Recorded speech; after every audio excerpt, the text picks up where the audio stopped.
E aí, hoje a gente vai desvendar um dos maiores clássicos de mistério da literatura brasileira, O Escaravelho do Diabo, da Lúcia Machado de Almeida. Se preparem, porque aqui a gente vai ver uma trama daquelas em que o mal se esconde onde a gente menos espera. Para começar, uma pergunta que parece até meio boba, né? Um besouro pode ser uma arma? Pois é, parece que não, mas nesse livro, um simples inseto é, na verdade, um mensageiro da morte. Bizarro, né?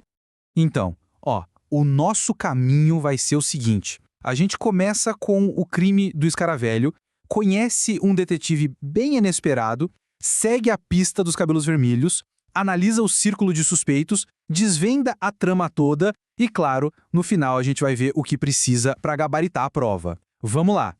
Beleza, então vamos mergulhar nessa história. Tudo começa com o primeiro crime, o que dá o pontapé inicial para toda essa trama de mistério. A gente conhece, então, a primeira vítima, o Hugo. Um cara jovem, cheio de vida, com um apelido bem peculiar, Foguinho. E o motivo?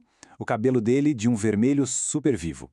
E é ele que, em um belo dia, recebe um pacote bem esquisito. E dentro desse pacote o que tem? Um besouro. Um bicho estranho que ninguém entende o que significa. Mas aí, o irmão dele, o Alberto, vai pesquisar e descobre o nome científico do inseto. E o significado, gente, é de arrepiar. Portador de espada. Guardem bem isso, porque é uma pista crucial. É aqui que a gente entende o modus operandi do assassino. É um plano em duas etapas. Primeiro, chega a pista. O besouro portador da espada. É como um aviso macabro. E logo depois, o crime acontece. O Hugo é encontrado morto, assassinado, com uma espada. O plano é frio, calculista e, vamos combinar, totalmente aterrorizante.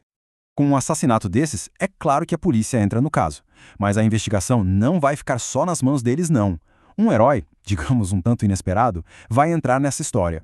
E esse herói é o Alberto Maltese, o irmão do Foguinho. Ele é o nosso protagonista. Pensa só, um estudante de medicina, super inteligente, observador, e claro, ele está movido pela dor da perda e faz um juramento. Vai vingar a morte do irmão. Para isso, ele começa a investigar tudo por conta própria, usando a lógica dele. Bom, a trama vai se complicando.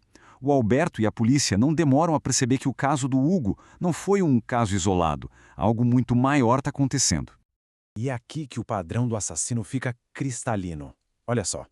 Todas as vítimas têm uma coisa em comum: o cabelo vermelho. E todas, sem exceção, recebem um besouro antes de morrer. O nome do besouro sempre indica a arma do crime. Espada, depois veneno, depois seta. É como se fosse a assinatura do assassino. Uma assinatura bem macabra. A investigação começa a se fechar em um único lugar na cidade de Vista Alegre. Um lugar-chave para a história. Uma pensão. E essa pensão é um prato cheio para um mistério, né? É um lugar fechado, com poucos moradores, e cada um parece ter seus próprios segredos. Temos a dona da pensão, Cora O'Shea, a Verônica, que é o interesse amoroso do Alberto, o Sr. Graz, um professor suíço super simpático, e o Mr. Gideon, um vendedor americano todo misterioso. Basicamente, todo mundo ali é um suspeito. E aí, depois de juntar todas as peças, o Alberto e o inspetor Pimentel finalmente conseguem montar o quebra-cabeça. Eles estão cada vez mais perto de descobrir quem é o assassino. Então chegamos à pergunta de R$1 milhão. Afinal de contas, quem é essa pessoa, o inseto, por trás de crimes tão estranhos e cruéis? E a resposta é um choque. O assassino era, o tempo todo, a pessoa que parecia mais inofensiva, a mais improvável de todas. Sim, o Sr. Grass, aquele professor suíço, todo simpático. Ele é o inseto. A motivação dele?